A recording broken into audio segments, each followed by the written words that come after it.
उपस्थित सर्व भाविक आणि सज्जन, समर्थ सेवेकरी, अखंड जप यज्ञ नामसप्ताहाचा आज 5वा दिवस आहे आणि गेली 4 दिवस आपण या पुण्यभूमीत दिवस रात्र या सेवेमध्ये सहभागी झालेला आहात. त्यात श्री गुरुचरित्र पठण हा एक स्वतंत्र विभाग आहे. औचित्य ठेवून एक भागवत प्रतिनिधी, हवनयुक्त प्रतिनिधी, दुर्गा सप्तशती पठण, स्वामी चरित्र पठण, मल्हारी सप्तशती पठण आणि रुद्र पठण, रोजचे होणारे वेगवेगळे याग यालाही आपण सामोरं जात आहोत. तथापि आज आपण चंडी याग या यागाला सामोरं जात आहोत. तथापि सकाळच्या पहिल्या सत्रामध्ये यज्ञभूमीत नित्याची स्वाहाकार करून विशेष याग म्हणून चंडी याग आपण समर्पित केलेला आहे. मार्कंडेय ऋषींनी देवांना स्वातंत्र्य मिळावं आणि भूतलावर मानवजातीचा उद्धार व्हावा यासाठी त्यांनी अतोनात कष्ट घेऊन सप्तशृंग गडाच्या समोर मार्कंडेय पर्वतावर हा ग्रंथ लिहिण्यात आला आणि त्यात कुठलाही बदल न करता संस्कृत सप्तशतीचं समश्लोकी भाषांतर विदर्भात अमरावतीजवळ अंच्युत महाराजांनी समश्लोकी भाषांतर म्हणून मराठी भाषिकांना एक सुखद आध्यात्मिक धक्का दिलेला आहे. म्हणून आपण या प्राकृत ग्रंथाचं आज खूप श्रद्धेनं आणि मोठ्या संख्येनं आपण त्याचं वाचन, पठण, मनन तसेच चिंतनसुद्धा केलेलं आहे. या ग्रंथातलं सामर्थ्य तसं अवर्णनीय आहे, म्हणजे ते आपण वर्णन करू शकत नाही. जी भगवती देवांना स्वातंत्र्य देते, निशाचर जगामध्ये शुंभ निशुंभ महिषासुरांसारखे देवांचा पराभव करणारे दैत्य पायाखाली घालते, म्हणजे पराभव करते. एवढं सामर्थ्य भगवतीचं अंच्युत महाराजांनी समश्लोकी भाषांतरातून मराठी भाषिकांपर्यंत, अन्य भाषिकांपर्यंत त्याचा उलगडा करून अनेक दुःखावर मात करण्याची क्षमता या ग्रंथाची आहे. खरं तर आपण बऱ्याच वेळा आध्यात्मिक परिवारातील आणि सेवेकरी परिवारातील अनेक परिवार प्रति मंगळवार, शुक्रवार दुर्गा सप्तशतीकडे आपले पाय ओढले जातात. तथा त्याचं आपण पारायण करतो. कुटुंबात अनेक समस्या ज्या निर्माण होतात, त्यात मुलांची शिक्षण आहे, अभ्यास आहे, नोकरी आहे, विवाह आहे, या साऱ्या गोष्टींकडे जर आपण नजर टाकली तर सप्तशती डोळ्यात समोर येऊन उभा राहतो. म्हणून सप्तशतीचं पठन मनन केल्यानं मनोकामना 100% पूर्ण होतात. एवढं सामर्थ्य या ग्रंथात आहे. आणि सप्तशतीमध्ये सुमारे संस्कृत सप्तशतीत 64 मंत्र भगवतीचे त्यात आलेले आहेत. तसे मूळ मंत्र भगवतीचे 5 आहेत आणि या 5 मंत्राला संपुट किंवा पल्लव लावून पठन करणे, वाचन करणे, त्याला सप्तशतीची वाचनाची पद्धत असं म्हणतात. आणि याच्या अनेक पद्धती आहेत. राज्यात, देशात यापूर्वी 1000 पद्धतीनं सप्तशती वाचला जायचा. कोणताही मंत्र ओवीला, ओवाच्यांना, अध्यायांना लावणं याला पल्लव किंवा संपुटीत वाचणं असं म्हणतात. अशा अनेक पद्धतीनं सप्तशती वाचण्याचे हे प्रकार त्यातले आपणाला बोटावर मोजण्याजोगे माहीत आहे. आपणाला भैरवचंडी माहीत आहे. आपण प्रति ओवी तथा प्रत्येक वाच तथा अध्यायाला अनेक स्तोत्र मंत्र लावून त्याचं पारायण करतो. त्याला त्या पद्धतीची चंडी म्हणतात. रुद्रचंडी. रुद्राचं आवर्तन करून प्रत्येक उवाचांना तथा ओवीला तथा अध्यायांना करणं त्याला रुद्रचंडी म्हणतात. आणि शेवटचा जो चंडी आहे त्याला एवढे न्यास आहेत, त्याला एवढं व्यंजनं आहेत की एक पारायण करायला 360 दिवस लागतात. अजून भूतलावर तो कोणी वाचलेला नाही. कारण एवढे 360 दिवस जागेवर कोण बसणार आहे वर्षभर. म्हणून अशा अनेक बाबी चर्चेतून या गोष्टी मार्गी लागतात. शिवरायांना पकडण्यासाठी सुद्धा दिलेर खाननं मिर्झा राजेंची मदत घेऊन वाराणसी तथा काशीला लक्षचंडी महायज्ञ केलेला होता. म्हणजे मुसलमान लोकांची सुद्धा एवढी श्रद्धा सप्तशतीवर आहे हे त्या काळात दिसून आलं. त्यावेळी तुळजापूरला प्रत्यक्ष भगवतीनं शिवरायांच्या समोर जाऊन त्याविषयी मार्गदर्शन भगवतीनं त्यांना केलं की हे शिवराजे, तुम्ही इथे आता लढाई करू नका. त्यांचं सैन्य तुमच्या अनेक पट आहे. तुम्ही तह करा. फार तर फार तिथे आग्र्याला जा. तिथे तुम्हाला कैद होईल.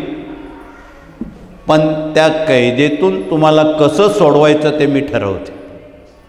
असा दृष्टांत नव्हे, सोक्ष मोक्ष संभाषण भगवतीशी करणारे छत्रपती शिवराजे आहेत. त्यांची थोरवी कमी शब्दात सांगून चालणार नाही किंवा ती न समजणारी आहे. परंतु त्यांचे गुरु जरी संतश्रेष्ठ तुकाराम महाराज किंवा रामदास स्वामी असले, पण खरा आशीर्वाद याहीपेक्षा मोठा भगवान दत्तात्रयांनी गाणगापूरच्या नरसिंह सरस्वती आविष्कारातून त्यांना रायगडावर दिला. म्हणून 1674 साली त्यांच्या राज्याभिषेकाला ही सर्व संत मंडळी असतील, जगातली देशातली सर्व स्तरातील मंडळी असतील, पण निमंत्रण न स्वीकारता स्वतः जातीनिशी हा महाराष्ट्र धर्म, हा हिंदू धर्म वाचवण्यासाठी बिना निमंत्रणानं नरसिंह सरस्वती स्वामी महाराज रायगडावर आले आणि सर्वप्रथम मातोश्री जिजाऊ साहेबांच्या जवळ उभे राहिले. त्यांची खूप स्तुती, गुणगान, गुणगौरव केले आणि आम जनतेला सांगितलं, ही राजमाता, ही लोकमाता, ही देशमाता जर या महाराष्ट्रात जन्माला आली नसती तर इथे काय झालं असतं हे ज्योतिषांनी सांगू नये. एवढं गुणगौरव करून त्या राजसिंहासनावर सर्वप्रथम जिजाऊ साहेबांना बसवलं, त्यांना शुभ आशीर्वाद दिले आणि मग तदनंतर छत्रपती राजांना बसवून त्यांना खूप मोठा आशीर्वाद दिला. मला वाटतं एवढा मोठा आशीर्वाद आज तागायत कुठल्याही देवांनासुद्धा, कुठल्या संतांनासुद्धा, कुठल्या माणसांनासुद्धा किंवा योग्यांनासुद्धा मिळाला नाही. एवढा मोठा आशीर्वाद शिवरायांना दत्त महाराजांकडून लाभला आणि शेवटी कानात त्यांना सूचक अशा काही गोष्टी सांगितल्या. शिवबा, वर्ष जातील, शतकं जातील, युग संपतील, परंतु या युगामध्ये अशी एकही व्यक्ती नाही की त्याला छत्रपती समजणार नाही. तुझं नाव युगनयुग घेतलं जाईल असं तुझं कार्य आहे. असा एवढा मोठा आशीर्वाद त्यांना मिळाला. आपण बघा, आपल्या वंशवेलाचा जर अभ्यास केला, 5 पिढ्यांच्या पूर्वी कोण आपले पूर्वज होते त्यांची नावं आपल्याला माहिती नाही. आज छत्रपतींची 16-17वी, तुकाराम महाराजांची 16वी-17वी पिढी कार्यरत आहे. म्हणजे 16-17 पिढ्या हे सगळं न विसरता हे लोक हे सातत्य ठेवत आहेत. म्हणून आपणाला सुद्धा एक सातत्य ठेवावं लागेल. कोणतं? की आपण जे काम सेवेकरी या नात्यानं केलेलं आहे याचा परिचय हयात पुढील पिढ्यांपर्यंत पोचवणं, की आपल्या पुढच्या अनेक पिढ्या म्हणतील की आमचे पूर्वज स्वामींचे सेवेकरी होते बरं का. ही आपली ओळख आहे. आणि ही ओळख अबाधित ठेवण्यासाठी मार्गात येणं फार सोपं आहे. निघून जाणं त्यापेक्षा सोपं आहे. टिकून राहणं मात्र खूप मेहनतीचं काम आहे, जिकिरीचं काम आहे. अनेक प्रतिकूल अनुकूल परिस्थितीचा सामना करावा लागतो. दिवस आहे, रात्र आहे, अनेक परिस्थितीला तोंड द्यावं लागतं. प्रचंड आत्मविश्वास, सामर्थ्य अंगी बाळगावं लागतं. आणि प्रचंड जबरदस्त आत्मविश्वास असल्याशिवाय श्रद्धा निर्माण होत नाही. जबरदस्त श्रद्धा असल्याशिवाय ज्ञान मिळत नाही. आणि जबरदस्त ज्ञान असल्याशिवाय वैराग्य मिळत नाही. म्हणून रामायणकार असो की महाभारतकार असो, त्यांनी त्यातल्या अंतरंगाचा, पात्रांचा खूप चांगला अभ्यास रामायणातून, अन्य धर्मग्रंथातून आपल्यासमोर, मानवजातीसमोर त्यांनी मांडला. म्हणून रामायण निर्माते वाल्याकोळी आहेत. महाभारत निर्माते महर्षी व्यास आहेत. या दोघांनी एवढी कमाल केलेली आहे की त्यांचं वर्णन आपण आपल्या कुवतीत करू शकत नाही. एवढं बौद्धिक खाद्य रामायणकारांनी, महाभारतकारांनी या भूतलावर आपल्या मानवजातीला दिलेलं आहे. खरं तर रामायणावर बोलायचं झालं तर प्रभू रामचंद्र जन्माला येण्याआधी सुमारे 1000 वर्ष आधी ते भविष्य लिहिलं गेलं. लिहिलं कोणी? वाल्याकोळ्याला. वाल्याकोळी कोण होता ते आपणाला माहीत आहे, की ज्यांनी एक माणूस एक खडा या उक्तीप्रमाणे 7 रांजण भरून एवढी खडे आणि एवढी माणसं मारली. पर खड्याला पर डोही एक खडा एक माणूस. म्हणजे लाखोच्या पटीत कदाचित ती माणसं मारली असावीत. तर्क असेल, कुतर्क असेल किंवा अतिशयोक्ती असेल, मुद्दा तो नाही आहे.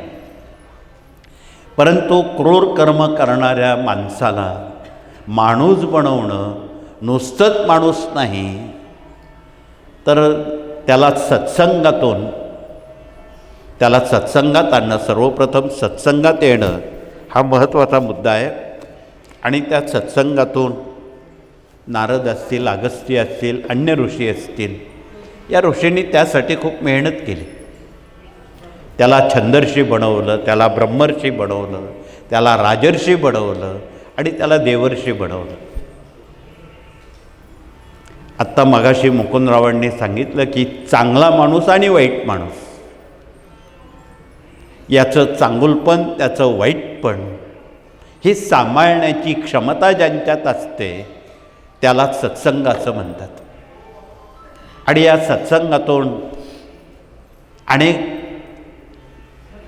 दुष्कृत्य करणारी माणसंसुद्धा चांगली होतात, ते वाल्याचं उदाहरण आहे. म्हणून एवढी माणसं मारल्यावर सुद्धा त्याला उपरती झाली, सद्बुद्धी झाली, पश्चाताप झाला. उभयतांनी त्यांच्याकडून गायत्री सहस्रनामासारखे अधिक अनुष्ठानं केली आणि एवढी गायत्रीची अधिष्ठानं केल्यानंतर त्याचं पाप, त्या पापातून तो मुक्त झाला. एवढं सामर्थ्य त्या जपात तपात आहे. म्हणून रामरक्षेच्या निर्मात्यांनी याचं एकाच सुभाषितात वर्णन केलेलं आहे, वाल्यापोळ्याचं. कुंजंतीम राम रामेती मधुरम मधुराक्षरम आरुह्य कविता शाखा वंदे वाल्मिकी कोकिलम. अर्थ समजला नाही. रामनामाच्या वृक्षावर कुंजन करणारा, पूर्वाश्रमीचा चरित्र आणि चारित्र्य दूषित असणारा कावळा, परंतु तो सत्संगात आला आणि त्या कावळ्याचा तो कोकिळा झाला. तो कुंजन स्वरात रामनाम गायला लागला. हे एका शब्दात वाल्मिकाचं वर्णन त्यांनी केलेलं आहे. अजूनही काही पात्र अशी आहेत रामायणातली, ती जनतेपर्यंत अजून पोचलेली नाही. अशी काही पात्र आहेत. त्यात प्रमुख ठळक फक्त पात्र जनतेपर्यंत पोचलेली आहे. अजून त्यातली काही उपपात्र जी आहेत त्याचा फारसा परिचय जनतेपर्यंत पोचलेला नाही. आणि तो जर आपण पोचवला तर खऱ्या अर्थानं रामायण आपणाला कळेल. म्हणून त्यासाठी जबरदस्त आत्मविश्वास असणं गरजेचं आहे. आत्मविश्वास असावा तो उर्मिलेसारखा आणि भक्ती करावी शबरीसारखी. ही दोन पात्र मला वाटतं जनतेपर्यंत जर पोचली तर आपणाला बऱ्यापैकी रामायण लोकांपर्यंत त्याचं समज देता येईल, आचरणात आणता येईल. आणि आत्मविश्वासाचा मंत्र जो विवेकानंदांनी विदेशापर्यंत पोचवला, असे व्यक्तिमत्व विकास वाढवणारे चरित्र निर्माण होतील. म्हणून आत्मविश्वास असावा तो उर्मिलेसारखा. कोण उर्मिला? अनेक नव्या पिढ्यांना उर्मिला हे पात्र कमी लोकांना माहीत आहे. परंतु त्याची माहिती देताना ज्यावेळी राम रावण युद्ध सुरू झालं आणि त्या 14 वर्षाच्या वनवासानंतर युद्ध प्रसंगाला त्यांना सामोरं जावं लागलं. आणि ऐन युद्ध ज्वरात लंकेच्या सीमेवर युद्ध चालू असताना युद्धाचा भडका उडाला आणि समोर असणाऱ्या शत्रूनं रावणपुत्र इंद्रजित आणि स्वतः रावण या दोघाही बाप बेट्यांना भगवान शिवाने आशीर्वाद दिलेला होता, या भूतलावर तुम्हाला कुठलाही माणूसही मारू शकत नाही, देवसुद्धा मारू शकत नाही, असा आशीर्वाद घेऊन ते वाटचाल करत होते. त्यामुळं त्यांना खूप अहंकार आला की आपल्याला देवसुद्धा मारू शकत नाही, मग आपण कसंही वागा. असा अहंकार वाढल्यामुळं नको त्या चुका त्यांच्याकडून घडल्या आणि त्या युद्धज्वरात अघोम शक्तीचा वापर करून लक्ष्मण भैया मूर्छित पडला, बेशुद्ध झाला. अशा विकल अवस्थेमध्ये काय करावं म्हणून तिथे अगस्त्य ऋषी धावत आले आणि त्यांनी सांगितलं, प्रभूजी तुमच्या यादीमध्ये एक वनस्पती आहे, तिचं नाव लक्ष्मण आहे. इथे बसलेल्या भगिनींना त्या 5 वनस्पत्या माहीत आहेत. त्यात भुईवर पसरणारी भुईरिंगणी, तिचं नाव लक्ष्मण आहे. ही ज्या 5 वनस्पत्यांना पाणी घालून जर आपण नमस्कार केला तर तिथे सर्व प्रकारची समृद्धता निर्माण होते. त्यात पांढरी भुईरिगणी आहे, पांढरी शेवंती आहे, पांढरी रुई आहे, पांढरा कणेर आहे, पांढरी जास्वंद आहे. या 5 वनस्पत्यांना लक्ष्मीकारक वनस्पत्या म्हणतात आणि आयुर्वेदात त्यांचं स्थान फार उच्च आहे. नुसत्याच त्या दिखाऊ म्हणून नाही.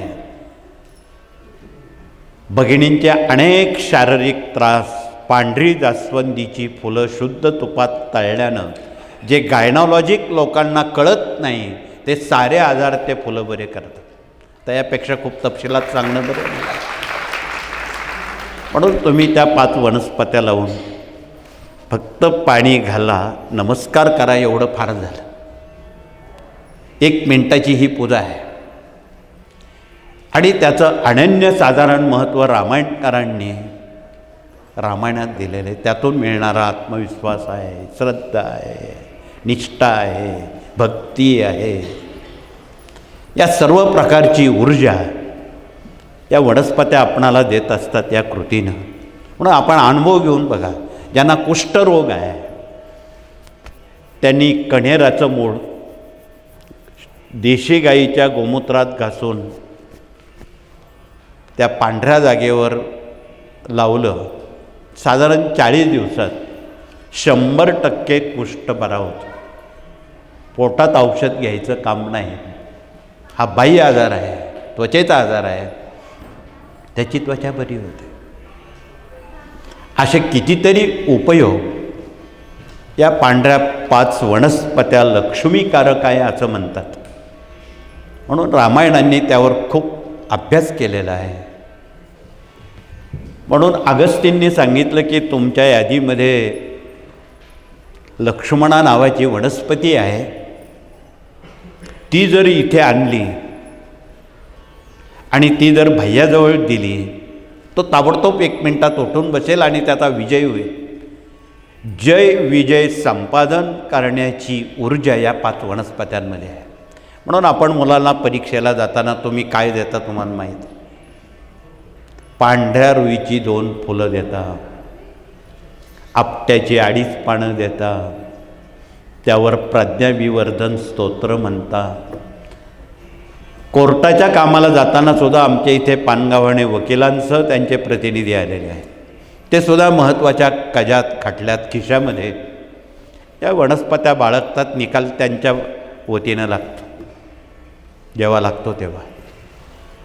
म्हणून या साऱ्या बाबी आणि या साऱ्या वनस्पत्या आपल्या सर्वांगीण दृष्टीनं वनस्पतीशास्त्र असो का अध्यात्म असो, कुटुंबशास्त्र असो की समाजशास्त्र असो, या सर्व शास्त्रांना अत्यंत उपयोगी पडणारं ही बाब आहे.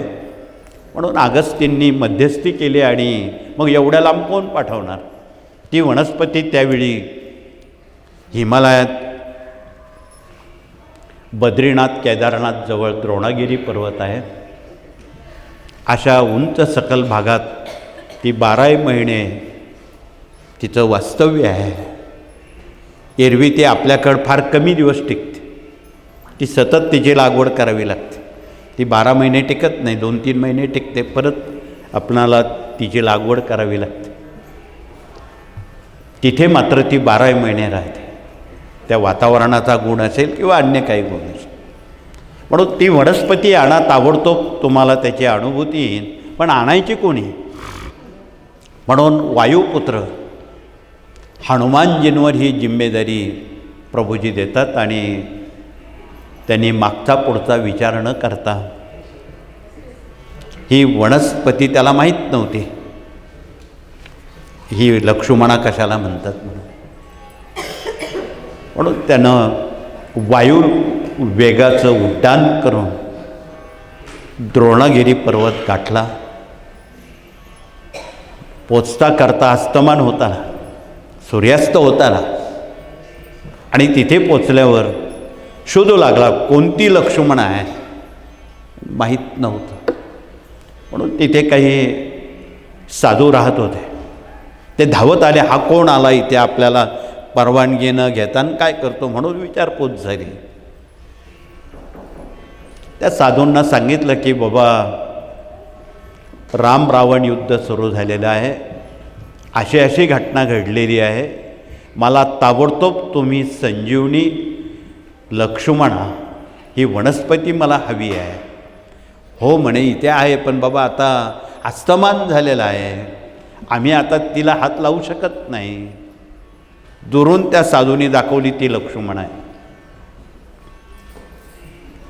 विचार पडला, आपणाला तर सकाळी सूर्योदयाला पोचायचं आहे लंकेमध्ये, आणि इथे आता अस्तमान झालेलं आहे, अंतर जवळ नाही, हे टोकतं ते टोक आहे. म्हणून शक्तीबरोबर युक्तीचा वापर केला. तसं आपण अनेक वेळा डॉक्टरांकडे जातो, आजारी पडतो, त्या मेडिकलमध्ये नाही मिळाले दुसऱ्या मेडिकलला औषध शोधतो. म्हणून हनुमानजींना वाटतं एवढा शोधबोध घेण्यापेक्षा मेडिकल स्टोअरच उचला आणि वैद्यांजवळ नेऊन देऊ, ते काय द्यायचं ते देतील. म्हणून मागचा पुढचा विचार न करता मेडिकल स्टोअर रूपी ते द्रोणागिरी उचललं आणि आकाश मार्गे ते लंकेत यायला निघाल्या. साधारण मध्यरात्र झाली असेल आणि हा 14 वर्षाचा वनवास काल समाप्तीची वेळ जवळ येऊन ठेपलेली होती. 14 वर्ष लक्ष्मण भैया, आपलं भरत भैया त्या आसनावर बसला नाही. त्यानं बाजूला आपली खुर्ची मांडली असावी. ते रामाचं आसन आहे, त्या रामाच्या पादुका आहे, त्या आपण घालायच्या नाही, त्याची पूजा करतो, पूजा करत राहिला. आणि कालावधी जवळ आला म्हणून तो बाहेर अंगणात राजवाड्याच्या बसला आणि हो हो म्हणता ती वनस्पती घेऊन जाणारा हनुमान, त्याच्या दृष्टीस ते विमान पडलं. त्यावर ती लक्ष्मणा लुकलुक करत होती. जसं विमानाला इंडिकेटर असतात तसं ती वनस्पती इंडिकेटर देत होती. भरताच्या मनात एक पाल चुकचुकले की प्रभू रामचंद्र 14 वर्षानंतर पुष्पक विमानातून अयोध्येला येणार आहेत आणि हे विमान उलट्या दिशेला चाललं आहे, हे तर दक्षिणेला चाललं आहे, काहीतरी गडबड आहे. आपला संशयाचा कल्लोळ जो आहे तो निवारण करू म्हणून त्याने आपल्या भात्यात हात घातला आणि एक 2-3 बाण बोथट करून त्यात पहिला बाण द्रोणागिरी घेऊन चालणाऱ्या वैमानिकावर सोडला, म्हणजे हनुमानावर सोडला. नेमका तो बाण गुडघ्याच्या खाली हनुमानजींच्या पोटरीला लागला. हनुमानजींना तो बाण लागल्याबरोबर त्यांच्या मनात संशय कल्लोळ निर्माण झाला की आपण ही वनस्पती घेऊन चाललेलो आहे, कदाचित खाली शत्रुपक्ष असावा की आपलं कार्य साध्य होऊ नये म्हणून तर काही गडबड नाही. म्हणून त्यानं त्या अवस्थेत तो द्रोणागिरी खाली उतरवला आणि पायात घुसलेला, मगा जसं मुकुंदरावांनी काट्याचा अनुभव सांगितला, अलगदपणे पायात घुसलेला काटारूपी बाण काढून टाकला. रक्तभंबाळ झालेल्या पायाला त्या वनस्पतीचा पाला लावला. त्या मिनिटात ती जखमही पूर्वपदावर आली आणि खांद्यावर गदा घेऊन, मला कोण अडवतं आहे, कोण शत्रू अडवतो आहे म्हणून खांद्यावर गदा घेऊन जय श्रीराम म्हणून तो खाली उतरला. समोरून भरत भैया धावत आला. अरे चा, हा तर आपलाच माणूस आहे म्हणून. अर्थात तोपर्यंत भरत आणि हनुमान यांचा परिचय नसावा म्हणून सर्वप्रथम भरतानं आपला परिचय दिला हनुमानजींना. मी प्रभू रामचंद्राचा धाकटा बंधू आहे, माझं नाव भरत आहे आणि गेल्या 14 वर्षापासून या पादुकांची पूजा देखभाल करतोय, परंतु त्या आसनावर अजून बसलेलो नाही. पादुका रामाच्या आहेत. महाराष्ट्र राज्यात, देशभरात, जगामध्ये अनेक सेवा केंद्र आहेत. पादुका मात्र स्वामींच्या आहेत. केंद्र प्रतिनिधी असणाऱ्या माणसांनी राम होऊ नये हे तेवढंच महत्त्वाचं आहे. आणि भरत म्हणून जर त्यांनी आपली भूमिका बजावली तर देशात आणि जगात रामराज्य आल्याशिवाय राहणार नाही. म्हणून आपण भूमिका भरताची घ्यावी, अन्य घेऊ नये. हे रामायणातून हे वाक्य सुलभपणे त्यांनी समाज प्रबोधनात वापरलेलं आहे. दोघांची बातचीत झाली आणि क्षणात हनुमानजी भरताला सांगतो की हनुमानजी, लंकेमध्ये राम रावण युद्ध सुरू झालेलं आहे. लक्ष्मण भैया मूर्छित पडलेला आहे आणि प्रभूजींनी मला ती वनस्पती आणायला पाठवलेलं आहे. ती मी घेऊन चाललेलो आहे या पर्वतावरची. मला लवकर गेलं पाहिजे. भरतानं एक अट घातली. हनुमानजी, तो एकच मिनटं फक्त थांब. ही नगरी अयोध्या नगरी आहे. ही प्रभू रामचंद्राची नगरी आहे. तू 1 मिनिटासाठी फक्त राजवाड्यात ये, मग जा. हनुमानजी नाही म्हणू शकत नव्हता. पण जिथे युद्ध नाही म्हणून तिचं नाव अयोध्या पडलेलं आहे. कालच्या मोगल संस्कृतीनं तिथे रामपुरी चाकू प्रसिद्ध केलं. म्हणजे जिथे युद्ध नाही तिथे युद्ध करायला लावलं. म्हणून तिचं नाव अयोध्या. युद्ध नाही ती अयोध्या. हे सर्व होत असताना लगबगीनं हनुमानजी राजवाड्यात आले. भरतानं आपल्या कुटुंबियांचा परिचय करून दिला. ही रामाची आई, लक्ष्मणाची आई, ही माझी आई. लहान थोर सारा परिवाराचा परिचय करून दिला आणि खांबाला पाट लावून एक व्यक्तिमत्व, एक साध्वी रूपानं जगणारं, ते शांतपणे हा सर्व प्रकार बघत होतं. त्या उर्मिला माई सर्व झाल्यावर हनुमानजी म्हणे, मला लवकर गेलं पाहिजे. तिथे लक्ष्मणाला शक्ती लागलेली आहे, तो मूर्छित झालेला आहे, मला गेलं पाहिजे. म्हणून ही बातमी त्या सगळ्या राजमातांना कळल्यावर त्या सगळ्या राजमाता ओक्साबोक्षे रडायला लागल्या की लक्ष्मण भैया मूर्छित पडलेला आहे, असं झालं तसं झालं. त्यांना ही दुःखद वार्ता सहन झाली नाही. म्हणून तेवढ्यात उर्मिला माई सरसावल्या आणि हनुमानजींना सुनावताना त्या सांगतात, हनुमानजी जरा तोंड सांभाळून बोला, तुम्हाला काही कळतं का म्हणे. शक्ती रामाला लागलेली आहे, लक्ष्मणाला नाही. जो संजय धृतराष्ट्राला युद्धक्षण घरात बसून युद्ध दाखवायचा टी व्हीसारखं, ते ज्ञान आधी उर्मिलेलं होतं. जगात काय चाललं आहे ते त्यांना कळायचं. ते ज्ञान, ती विद्या उर्मिला माईला होती. म्हणून त्यांनी सांगितलं, समोर बघ, या मिनिटाला प्रभूजींच्या मांडीवर माझे पती भाव समाधीत केलेले आहेत आणि प्रभूजींच्या डोळ्यातून गंगा यमुना वाहत आहेत. म्हणून शक्ती रामाला लागलेली आहे, माझ्या पतीला नाही. माझे पती परब्रह्माच्या छायेत आहेत, त्यांना काही होणार नाही, त्यांना काही झालेलं नाही, असा मला आत्मविश्वास आहे म्हणे. असं आत्मविश्वासपूर्वक बोधवाक्य बोलल्यावर हनुमानजी चकित झाला. हो म्हणे, हे बरोबर आहे. म्हणून उर्मिला माई, मी तुमची माफी मागतो म्हणे, मला आज्ञा द्या पुढे काय करायचं. काही नाही म्हणे, ही तू वनस्पती आणली, ही सर्वप्रथम आधी प्रभूजींच्या हातात दे.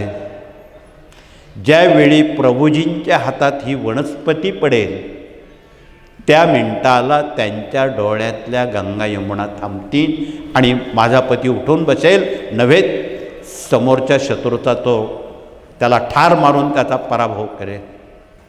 हे माझं आत्मविश्वासपूर्वक बोलणं आहे म्हणले. हनुमानजीची मुठभर मास आल्यासारखी ताकद पाडली आणि मग तिथून त्यांनी उड्डाण करून लंका गाठली. भल्या पहाटे सूर्योदयपूर्व काळात अगस्त्य ऋषींनी ती लक्ष्मणा वनस्पती काढली विधीपूर्वक.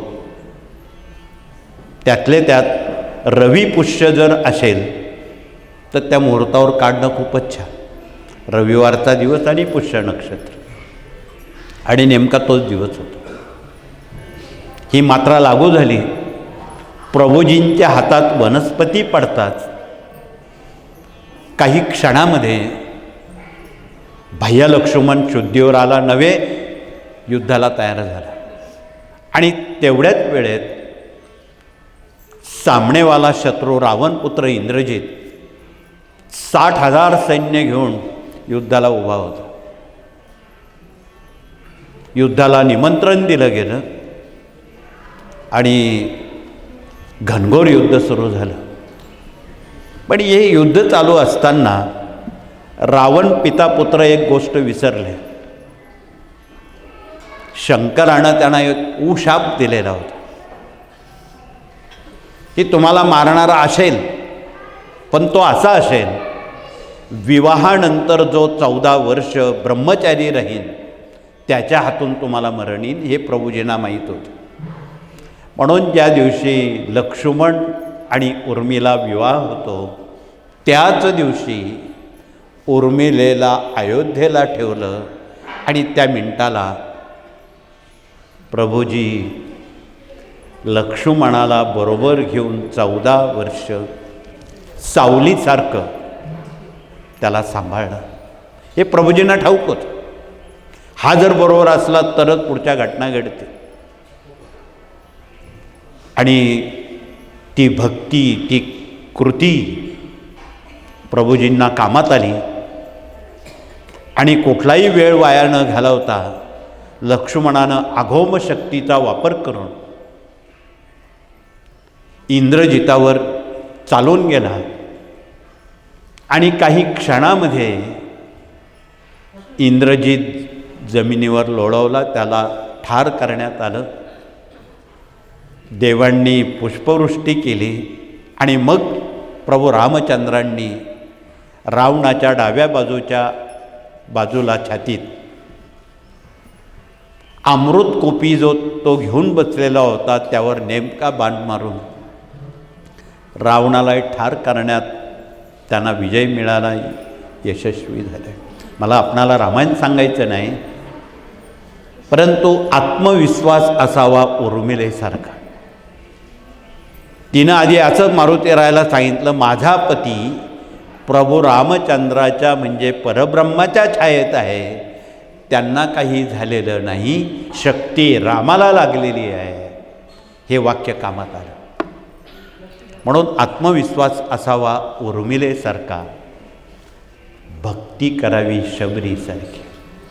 कोण शबरी? त्या भिल्लराजाची मुलगी.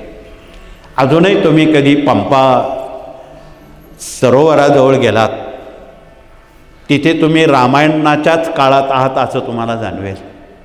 ते मोठं वडाचं झाड, हजारो वर्षाचं, ती शबरीची गुहा डोंगरात कोरलेली, स्वच्छ निर्मळ असं ते पंपा सरोवर. मद्रास राज्य आणि कर्नाटक राज्याच्या सीमेवर हा पंपा सरोवर आहे. तिथली ही घटना आहे. म्हणून शबरीचं एक 13-14 वय झालं. अर्थात त्यावेळी 13-14 वय झालं की मुलींची विवाह करण्याची पद्धत पूर्वी होती. आता त्याला वयाची मर्यादा लावलेली आहे सरकारनं. ती योग्य अयोग्य हा भाग पुढचा आहे. पण त्यावेळी मात्र तेवढ्या लहानपणात मुलींची विवाह केली जायची. म्हणून त्यानं स्थळ पक्कं केलं आणि विवाहाची जमवाजमव सुरू केली. जमवाजमव सुरू करताना त्यावेळी त्या समाजामध्ये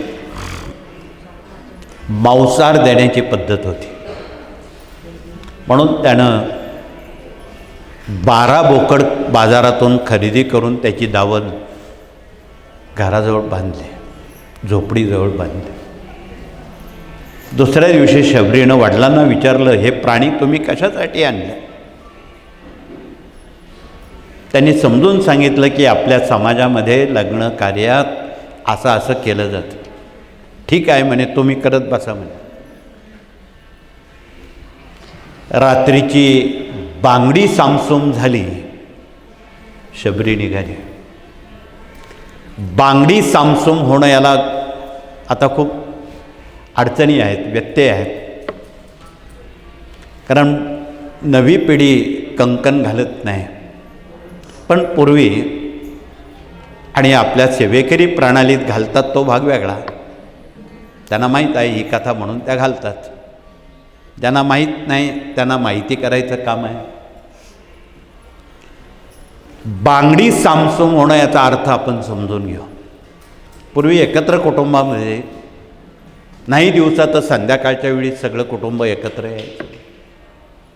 भोजन करताना पहिली पंगत लहान मुलांची, दुसरी पंगत मोठी माणसं बसायची आणि शेवटच्या पंक्तीला घरातल्या सगळ्या महिला भोजनाला बसायच्या, जेवणाला बसायच्या. जेवणं झाली की भांडी कुंडी घासून त्या ठेवून त्या झोपायच्या. म्हणजे कंकणाचा आवाज येत नाही म्हणजे महिला झोपल्या. त्याला बांगडी सामसूम होणं म्हणतात. आज फार तर तुम्ही म्हणाल टी व्ही सामसूम झाल्यावर आम्ही झोपलो. काल, मान, समय या सगळ्या गोष्टी आपण लक्षात घेतल्या तर यावरून हे निष्कर्षप्रत आपण आलेलो आहोत. म्हणून बांगडी सामसूम झाली आणि शबरी निघाली 100 मैल लांब त्या पंपा सरोवरात आली. आणि त्या पंपा सरोवरात आल्यावर एक जुनाट वडाच्या झाडाच्या खोडामध्ये, ढोलीमध्ये ती जाऊन बसली. ही जरा निवाऱ्याची जागा आहे. ती जागा तिनं निवडली आणि निवारा घेण्यासाठी तिथे बसली. सकाळ झाली. तिथे मातंग ऋषींचा तो आश्रम होता आणि त्यांचे 40 शिष्य होते. प्रभू रामचंद्रांचा पदस्पर्श दक्षिणेत व्हावा म्हणून प्रत्येक वर्ष ते तपश्चरण करत होते. कोणतं? सूर्योदय सूर्यास्त. सूर्योगवला का तपश्चरण सुरू व्हायचं सूर्य मावळेपर्यंत. गुरु आणि शिष्य हे सर्वजण दिवसभर तपश्चरण करायचे. आणि होता करता त्या शबरीनं हे सगळं बघितलं. हे केव्हा उठतात, काय करतात, यात आपली भूमिका काय आहे. म्हणून तिनं आपली भूमिका निवडताना 2-3 दिवस त्या आश्रमाचं निरीक्षण केलं की हा आश्रम आपल्याला राहायला योग्य आहे. हे लोक सकाळपासून संध्याकाळपर्यंत तपश्चरण करतात. तेवढ्या वेळेत आपणाला काही विशेष सेवा करता येईल. कोणती? ते उठण्याच्या आधी समोर पंपा सरोवर होतं. त्या आश्रमापासून पंपा सरोवरात एक पायवाट होती. रस्त्यात काटेकोटे होते. तो रस्ता निष्कंटक करणं, स्नान करून येता येता त्या पायवाटेवर सडा, रांगोळी, फुलं टाकणं ही सेवा तिनं पसंत केली. म्हणून ज्या भगिनी रोज घरासमोर सडा, रांगोळी, 7 वारांच्या रांगोळ्या तुम्ही काढता, हे शबरीनं भारतीय संस्कृती जिवंत ठेवलेली आहे. म्हणून तुम्ही कोकणात कधीतरी बघा, सिंधुदुर्ग रत्नागिरीमध्ये हजारो लाखो वर्षाच्या परंपरेमध्ये किती गरिबी असली, 2 बोटाची रांगोळी त्या महिला अजूनही काढतात, सारवण करतात, रांगोळी काढतात, तुळस तिला नमस्कार करतात, पाणी घालतात, मग पुढची कामं करतात. ही परंपरा अजून नष्ट झालेली नाही, म्हणून ही संस्कृती टिकून आहे. आणि ही भारतीय संस्कृती आमच्या माता भगिनींनी आज तागायत जिवंत ठेवलेली आहे, नवे समृद्ध केलेली आहे.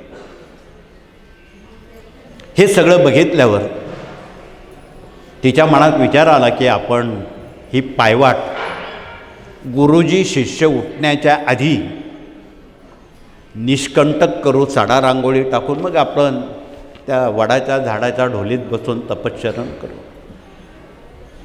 अनेक दिवस गेले, वर्ष उलटले.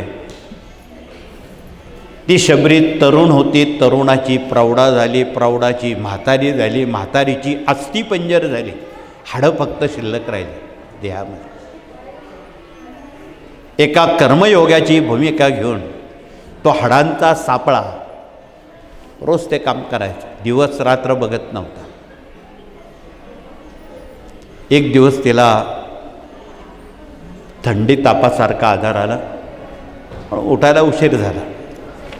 4 वाजता उठणारी शबरी 5-6 वाजता उठली, 1-2 तास लेट उठली. चालली स्नानाला. स्नानाला जाता जाता मध्येच रस्त्यात मातंग ऋषी आणि 40 शिष्य तिला भेटले. म्हणून गुरुजींनी विचारलं, तू कोण? गुरुजी, मी शबरी. हा रस्ता कोण रोज स्वच्छ करतंय, कोण साडा रांगोळ्या टाकतंय? तिनं खाली मान घातली. गुरुजी, हे आपल्या कृपेनं होत आहे.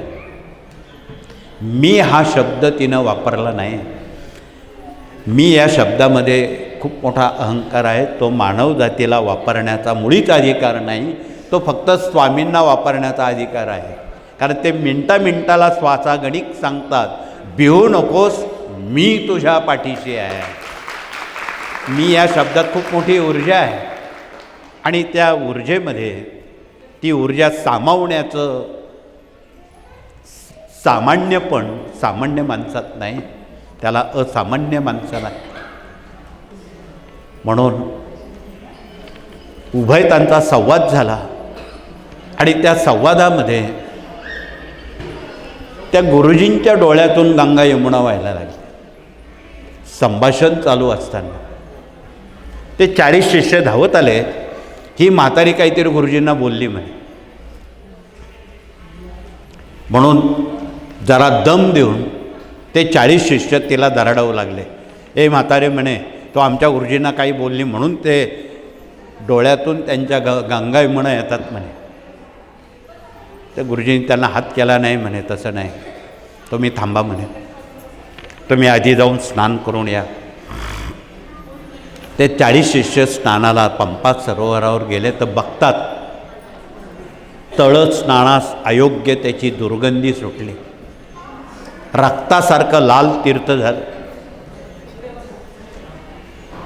गुरुजींना सांगायला आले म्हणे, त्या म्हातारीनं हा काहीतरी उद्योग केला त्या जलाचा म्हणे, त्या तीर्थाचा.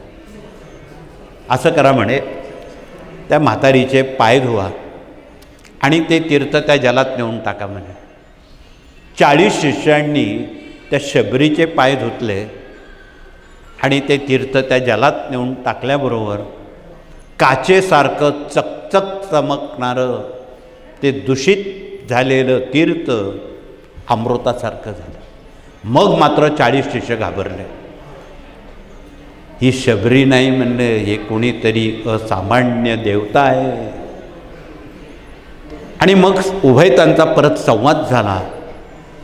परंतु गुरुजींच्या डोळ्यातल्या गंगा यमुना काही बंद होईल. म्हणून हस्तक्षेप करून शबरीनंच विचारलं, गुरुजी असं का होतं तुम्हाला? नाही शबरी म्हणे, तू भाग्यवान आहेस म्हणले. मी अनेक तपांपासून या पुण्यभूमीत तपश्चरण करतोय, परंतु माझ्या नशिबात प्रभू रामचंद्रांचा स्पर्श योग नाही, याचं मला वाईट वाटतंय. परंतु लवकरच तुझ्या नशिबात प्रभू रामचंद्रांचा पदस्पर्श आहे, याचा मला आनंद वाटतो. म्हणून माझ्या डोळ्यातून गंगा यमुना येतात म्हणे.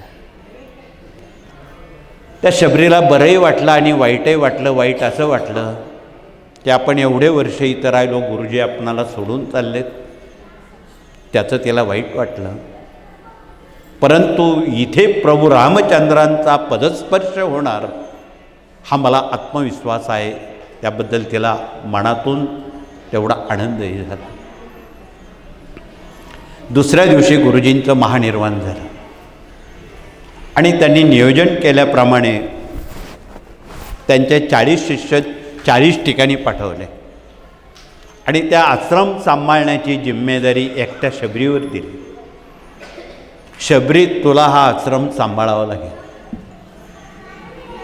म्हणून तो आश्रम सांभाळताना रामायणाचा उत्तर रंग सुरू झालेला होता. वनवास, सीता अपहरण आणि तिला शोधण्यासाठी हे दोघं बंधू पायपीट करत होते पंचवटीपासून लंकेपर्यंत. दिंडोरी हे दंडकारण्याचं प्रवेशद्वार आहे, म्हणून हा अपभ्रंश दंडकारण्याचा दिंडोरी झाला. असं करत करत ते पायपीट करत आले आणि भर दुपारी माध्यान्ह काळात उन्हाचा प्रहर होता. उभयतांना तृष्णा म्हणजे तहान लागलेली होती. समोर तळं दिसतंय, झोपडी दिसते. तिथे आपण मनसोक्त पाणी पिऊ आणि तिथल्या झोपडीत राहणाऱ्यांना विचारू लंकेत जाण्याचा रस्ता कोणता आहे. हे भैया लक्ष्मणानं सूचित केलं. त्याप्रमाणे दोघं बंधू त्या दिशेनं निघाले पंपा सरोवराच्या. तेवढ्यात आकाशवाणी झाली आणि आदल्या दिवशी एक सूचक शुभस्वप्न शबरीनं बघितलं की आपण जंगलात जातोय, उद्या माध्यान्ह काळात प्रभूजी येत आहेत आणि त्यांचं स्वागत बोराच्या फळानं आपण करतोय. म्हणून तिने आदल्या दिवशी जंगलात जाऊन आंबट नसलेली बोरं निवडून एका बांबूच्या पाटीत आणली. म्हणजे दात लावून चव सांभाळून ते एक बांबूची पाटी भरून, त्यावेळी फळं त्यात कोणती तर बोरं, म्हणून बोराची पाटी भरून ती आपल्या झोपडीत तिनं आणून ठेवली. आणि बरोबर माध्यान्ह काळ झाला आणि इकडे आकाशवाणी झाली, प्रभू रामचंद्र यहाँ पधार रहे है. हो ना हो, हे प्रभूजीच आहे. तेजपुंज व्यक्तिमत्व बघितल्यावर तिनं त्यांचं स्वागत केलं. मनात खूप बावरली, घाबरली, भीती वाटली. काय करावं, स्वागत कसं करावं. म्हणून एक कोशाचं आसन त्यांनी बसायला दिलं. त्यावर ते क्षणभर बसले आणि मागचा पुढचा विचार न करता ती बोराची पाटी स्मरणात आली, ती त्यांच्यासमोर ठेवली. प्रभूजी बोरं खा. प्रभूजींनी तिचा भाव पाहून, शुद्ध सात्विक भाव आहे म्हणून त्यांनी बोरं खायला सुरुवात करताना त्यातली काही बोरं लक्ष्मण भैयाला दिली. भैया तू पण बोरं खा. पण भैया जरा चाणक्ष, त्यानं बोरं बघितली फिरून, याला दात लागलेले आहेत, ही बोरं उष्टी आहेत, खाण्यास अयोग्य आहे. म्हणून त्यांनी प्रभूजींना खुणवलं, प्रभूजी ही बोरं खाण्यास अयोग्य आहेत, ही बोरं उष्टी आहेत, कृपया आपण खाऊ नका. दोघा बंधूंमध्ये हस्तक्षेप करत शबरीनं विनंती करून सांगितलं, प्रभूजी ही बोरं उष्टी नाहीत, माझ्या स्वच्छ दातांनी ही बोरं पारखून निरखून आणलेली आहेत. माझ्या स्वच्छ दातांनी. दात स्वच्छ म्हणजे अंतःकरण स्वच्छ असा अर्थ आहे. आणि त्यावेळी सगळ्या भगिनी पुरुष माणसं दात स्वच्छ करण्याला कोलगेट, टूथपेस्ट, दंतमंजनं त्यावेळी नव्हती. त्यावेळी दात स्वच्छ करण्याला आघाड्याची काडी असेल, कडुनिंबाची काडी असेल, बाबडीच्या शेंगा असतील, साऱ्या जंगली वनस्पत्या दात स्वच्छ करण्याला अजूनही आमची जुनी माणसं टूथपेस्ट, दंतमंजन वापरत नाही. त्यांचे दात अजून चांगले आहेत. हे सगळं नकली जमाना निघालेला आहे, आपणाला माहीत आहे. म्हणून माझ्या स्वच्छ दातांनी ही बोरं पारखून निरखून आणलेली आहेत. प्रभूजी अत्यंत गांभीर्यानं त्यातली पुन्हा बोरं, अरे भैया आता तुला बोरं खावं लागतील म्हणे. भैयानं मागचा पुढचा विचार न करता ती सारी बोरं एकट्यानं खाऊन टाकली आणि वरून म्हणतो एवढी चांगली बोरं, एवढी गोड बोरं आयुष्यात मी आजच खातोय म्हणे. एकट्याने फसतं. म्हणून भक्ती करावी शबरीसारखी या अर्थ असा आहे की जिनं रामभक्तीवर एवढा विश्वास ठेवला की विवाह न करता प्रपंचावर तुळशीपत्र ठेवून वयाच्या 13व्या वर्षी घर सोडून पंपा सरोवरात वडाच्या खोडीत राहून जिनं भक्ती केली, शुद्ध भक्ती केली, भक्ती करावी शबरीसारखी. म्हणून या दोन पात्रांचा उल्लेख करणं अनिवार्य आहे. आणि ज्यांना या भक्तीचं मूल्य समजलं, कारण तिनं आयुष्यभर आपल्या हातानं ती पायवाट स्वच्छ केली. त्यात असा संकेत आहे की नगरपालिकेची माणसं उभ्यानं काठीनं ते झाडूनं रस्ते झाडतात. ते काही शुद्ध भावानं झाडत नाही. पण जे महापुरुष समाध्या किंवा देवालय हातानं जे स्वच्छ करतात, झाडून घेता, त्यांचा मोक्ष तर चारणाशी पडलेला असतो. इतकंच नाही, ती असामान्य भक्तीची उच्च कोटीतली ही भक्ती म्हणून ती मानली जाते. म्हणून तिनं आयुष्यभर ती पायवाट, त्या हातात किती काटे मोडले असतील, कोणती सुई काटा काढण्याला वापरली असेल तो भाग वेगळा, परंतु भक्ती करावी शबरीसारखी आणि आत्मविश्वास असावा तो उर्मिलेसारखा, हे रामायणकारांनी हे जीवनादर्श पुढील पिढ्यांना सूचित केलेले आहेत. म्हणून रामायण किती वेळा ऐकलं, महाभारत किती वेळा ऐकलं, पोट भरत नाही. इथे आज विद्यार्थी लोक कुठले तरी आलेले आहेत आणि त्यांच्यासाठी या कार्यानं मूल्यसंस्कार, शिशुसंस्कार या विभागातून खूप मोठ्या प्रमाणात काम सुरू केलेलं आहे. का? ते उत्तर वयात पालकांची सेवा शुश्रूषा मनोभावे आत्मविश्वासपूर्वक करतील आणि पुंडलिक श्रावणबाळ होतील. पुंडलिकाची श्रावणबाळाची हकीकत तुम्हाला माहीत आहे. असे श्रावणबाळ पुंडलिक या देशात घराघरात घडले तर त्यातून काय होईल की 1 मिनिटात भारतात वाढणारे वृद्धाश्रम थांबतील. वृद्धाश्रममुक्त महाराष्ट्र आणि वृद्धाश्रममुक्त भारत ही नवी पिढी निश्चितपणे करेल, पण संस्कार केले तर.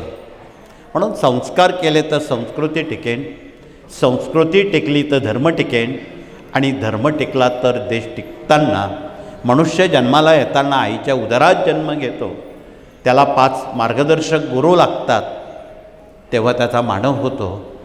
त्यातले पहिले गुरु जन्मदाते आईवडील आहेत. त्यात आमचे गुरुजी या विभागात काम करतात आणि खास त्यांच्यासाठी हा, विद्यार्थ्यांसाठी हा नवा विषय आहे म्हणून ते ग्रंथ ते दाखवतात. ग्रंथ वाचले तर संत समजतील आणि संत समजले तर भगवंताकडे जाता येईल. म्हणून तुम्हाला श्रावणबाळ पुंडलिक व्हायचं असेल, आईवडिलांची सेवा करायची असेल, वृद्धकाळात वार्धक्य सुखात घालवायचं असेल, तर पुढच्या पिढीवर संस्कार करणं या कार्याने त्याला जास्त झुकतं माप दिलेलं आहे. आणि ती मला वाटतं ही बाब सर्वांना मान्य असेल किंवा आवडेल यात शंका नाही. सर्वांना त्यातून जावं लागतं. म्हणून कळकळीचं निवेदन आहे की या कार्यानं गीतेचे काल आपण गीता याग केला, त्यात 18 अध्यायाचं वाचन म्हणून पठण हवन केलेलं आहे. गीतेची 18 नावं मुलांना सांगितलेली आहे की इथे आलेली जी मुलं आहेत त्यांनी रोज गीता वाचायला तेवढा तुम्हाला वेळ नाही, परंतु 1 मिनिट तुम्ही वेळ देऊ शकाल, ते गीतेची 18 नावं जर तुम्ही मुखोद्गत केली तर तुम्हाला गीता वाचल्याचं श्रेय मिळेल. आपल्या नित्यसेवेच्या 22 नंबरच्या पानावर गीता, गंगा, गायत्री, सीता, सत्या, सरस्वती, ब्रह्मविद्या, ब्रह्मवल्ली, त्रिसंध्या, मुक्तगिहिणी, अर्धमात्रा, चिदानंदा, भवग्नी, भयनाशिनी, वेदत्रयी, परा, अनंता, तत्वात ज्ञानमंजिरी ही गीतेची नावं या ग्रंथात दिलेली आहे. म्हणून विद्यार्थ्यांसाठी ही फार अनुकूल बाब आहे. आणि या प्राप्तस्थितीचा कॉन्व्हेंटमध्ये शिकणारे असो की मराठी शिकणारे विद्यार्थी असो, संस्कृती एकच आहे. म्हणून आपण या संस्कृतीला पुढे नेण्यासाठी संस्कार अंतःकरणावर होणं जरुरीचं आहे. आणि या विभागाला या कार्यानं तत्वतः झुकतं माप दिलेलं आहे. म्हणून रोज आईवडिलांच्या पाया पडावं, सूर्यनमस्कार करावा. गुरुजन तुम्हाला सांगतीनच तुमचं आरोग्य अबाधित राहील आणि आदर्श नागरिक, निर्व्यसनी पिढी म्हणून यातलेच तुम्ही या देशाचे सनदी अधिकारी व्हाल. कोणी पायलट होईल, कोणी IAS IPS होतील, कोणी कोणत्या उच्च स्तरावर देशाचे पंतप्रधानसुद्धा तुम्ही होऊ शकाल. एवढं सामर्थ्य संस्कारात आहे. म्हणून गुरुजनांना धन्यवाद दिले तेवढे थोडे आहेत. त्यांनी शिक्षक, पालक, विद्यार्थ्यांवर सतत आणि सातत्यानं लक्ष ठेवावं. आणि नाही काही करता आलं, शिक्षक, पालक, विद्यार्थ्यांना जरी आठवड्यातून 1 दिवस दिला, देश आणि धर्म घडायला वेळ लागत नाही. हे न कळत आपण देशाचं, धर्माचं काम करत आहोत. म्हणून या कार्यात 18 विभागांचा ओळख परिचय तुम्हाला आहे. त्याचा पुन्हा तपशील सांगण्याची जरूर नाही, परंतु आपण या 2-3 दिवसामध्ये केवळ रामायण महाभारत ऐकून भूक भागणार नाही. आगंतुक असावी सोय काहीतरी गुणांची. म्हणून या 7 दिवसामध्ये, उर्वरित दिवसात हस्तशास्त्र शिकवणार आहोत की उजवा हात हा पुरुषांनी कसा बघावा, डावा हात भगिनींनी का बघावा, कसा बघावा. त्या हातावर काही चित्र काढून दिलेले आहेत वरच्या तालाट्यानं. तो 7-12 उतारा आहे आपला. तो वाचता आला की आपल्याला भविष्यकाळ निश्चितपणे अचूकपणे कळतो आणि आपणाला आपला रस्ता धोपट करता येतो.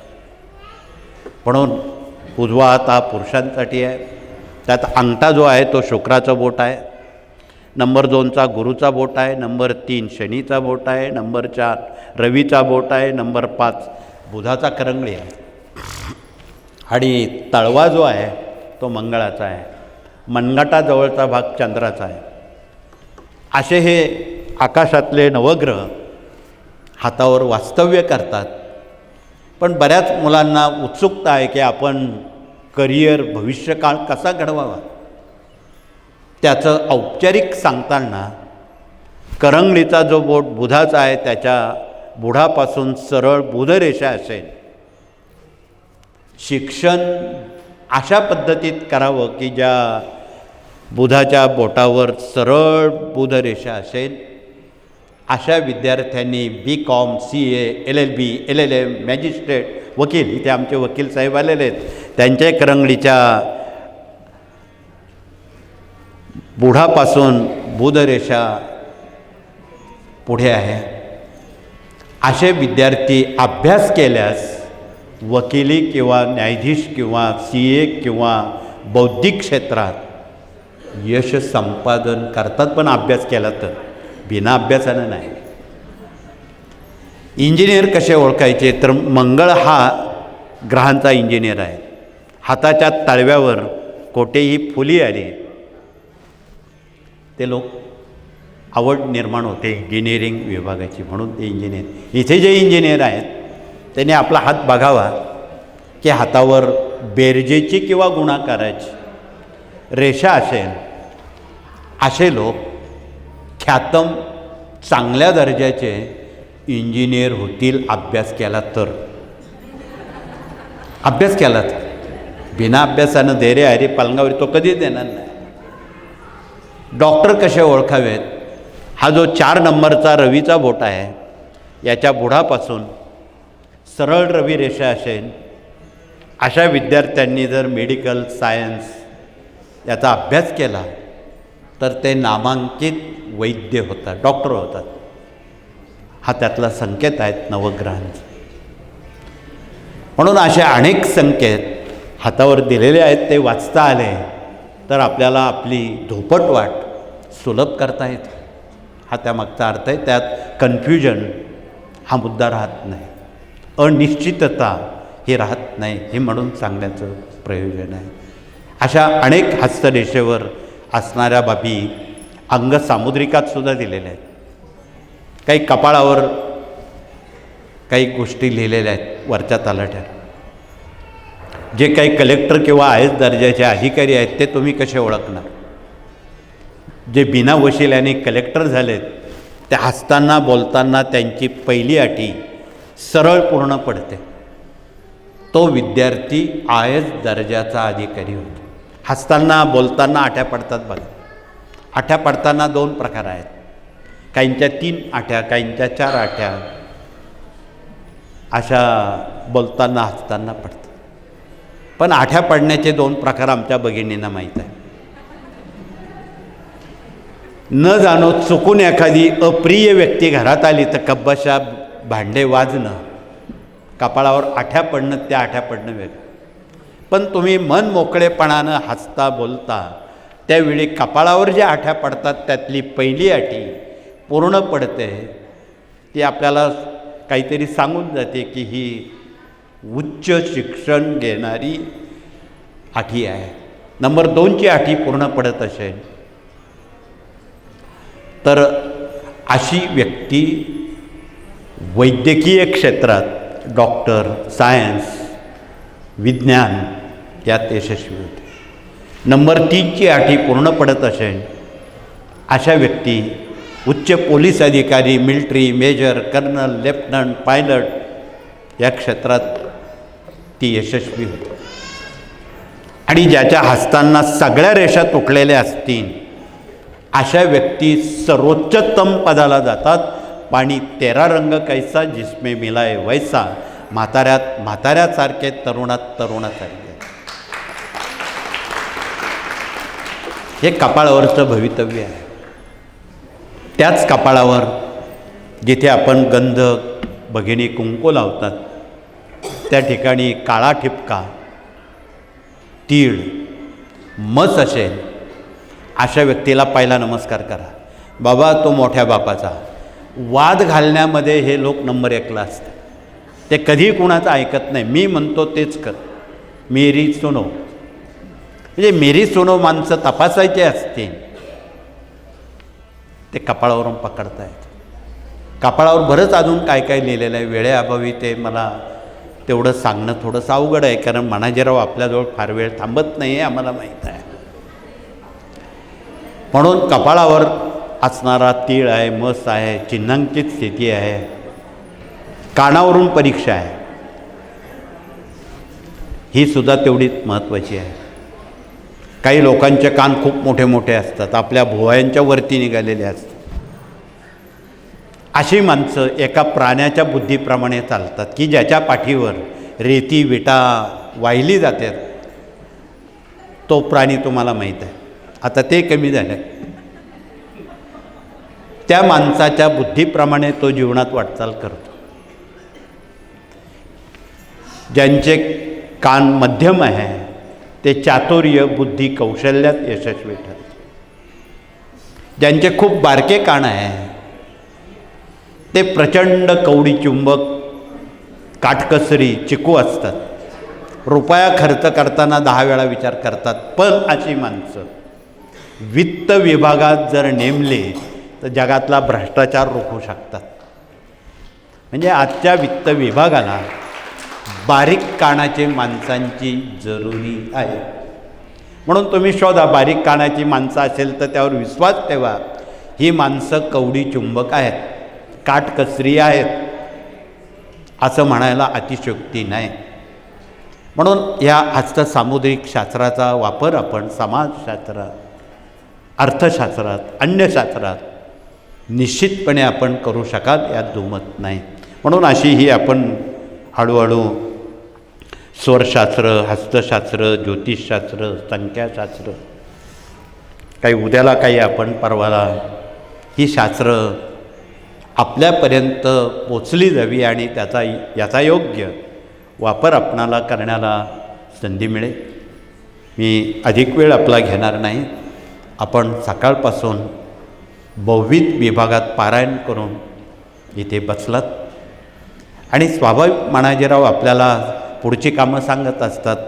पुढे हे अमुक केलं पाहिजे, घरी गेलंच पाहिजे, गाडी पकडलीच पाहिजे, स्वयंपाक फराळ केलाच पाहिजे, हे म्हणजे अगदी करावंच लागतात त्या गोष्टी. मानाजीराव आपल्याला सुचवत असतात. म्हणून वेळेला विराम करण्यापूर्वी उद्या होऊ घातलेल्या यागाची माहिती इथे आमचे याज्ञिकी प्रतिनिधी आले असतील. खाटेकर शास्त्री त्यांनी पुढे येऊन उद्या होणाऱ्या यागाची पूर्वकल्पना द्यावी. काल जशी आज होणाऱ्या चंडी यागाची कल्पना दिली तशी उद्या होणाऱ्या यागाची आपण पूर्वतयारी करावी. म्हणजे मग वेळेवर फजिती नक्की होत नाही. तथापि उद्या बुधवार आहे. बुधवार गुरुवार 2च दिवस आपल्याजवळ नामसप्ताहाचे बाकी आहे. शुक्रवारी सांगत आहे. गुरुवारी 10:30 वाजता आरती होणार नाही. गुरुवारी दत्त जयंती आहे. दत्त जयंती 12:39 आपण करतो हे आपणाला माहीत आहे. तथापि 12 श्री गुरुचरित्र अध्याय 4 याचं वाचन सुरू होईल. त्यावेळी आपल्या हातात पुष्पांजलीची फुलं दिली जातील आणि वेळेचा निकष लावून श्री गुरुचरित्र अध्याय क्रमांक 4चं वाचन होईल. आणि ज्यावेळी अध्याय पूर्तता होईल, अणुसूयेनं ब्रह्मा विष्णू महेश यांना जन्म दिला हे वाक्य येईल. त्यावेळी अवधूत चिंतन श्री गुरुदेव दत्त म्हणून घोष केला जाईल. मिळालेली फुलं हातात ठेवून गणपतीच्या आरतीपासून रोजच्या 10:30च्या आरत्या पुष्पांजली होईल. ती सारी फुलं आपण स्वामींच्या चरणावर इतरस्तर न फेकता ते गोळा करून, कारण नवीन लोक बरेच असतात त्यांना माहीत नाही, अक्षता टाकणं तशी फुलंही टाकणं, तसं न करता आपण पूर्वपरंपरे प्रथेनुसार ती फुलं गोळा करून सुविद्य पद्धतीत स्वामींच्या चरणावर ती पोचवतो. त्याप्रमाणे आपण पोचवावीत करावं, त्यात सहभाग घ्यावा. उर्वरित माहिती आपण उद्या आणि परवा 2 दिवसामध्ये राहिलेल्या अपूर्ण सेवा वेळेअभावी आपण त्या उद्या परवा पूर्ण करू. निश्चितपणे आपल्या वैयक्तिक, कौटुंबिक, सामाजिक, आध्यात्मिक जगतात आणि जीवनात भेडसावणाऱ्या बाबींसह उद्याचा महाराष्ट्र, उद्याचा भारत घडवताना ही देशसेवा, धर्मसेवा, गोरगरिबांची सेवा, ग्राम अभियानाची सेवा आपल्या हातून घडावी एवढंच स्वामींकडे मागावं. बाकी मागून मागून काय अन्य काही न मागता स्वामींकडं एवढीच मागणी करावी एवढंच कळकळीचं सांगून उर्वरित भाग आपण उद्या समजून घेण्याचा प्रयत्न करू. आणि जेवढं ज्ञान आपण विकसित कराल तेवढं इतरांपर्यंत आपण वाटावं एवढंच स्वामीचरणी आपण मागणी मागावी. पुन्हा एकदा आपणाला मनापासून शुभेच्छा धन्यवाद देऊन शब्दाला विराम करून आपण या ठिकाणी थांबू. अधिक माहिती पुढची उद्याच्या यागाची शास्त्री आपणाला संबोधित करतील. श्री स्वामी समर्थ.